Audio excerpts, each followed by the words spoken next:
biasa invest berapa kali Oh, sebulan? okey. Okey, sebenarnya tiada tiada satu spesifik rule, kan? You boleh practice asal you ada je you invest.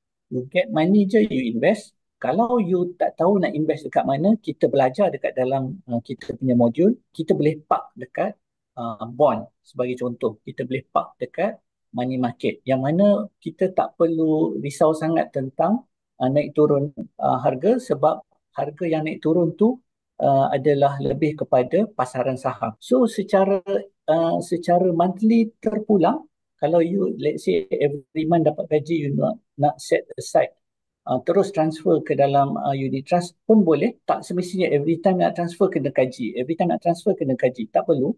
Make it simple. So cara simple dia ialah every time you dapat gaji, you transfer je. Tak tahu nak letak mana, you letaklah dekat money market ataupun dekat dalam bond. Itu cara yang paling mudah.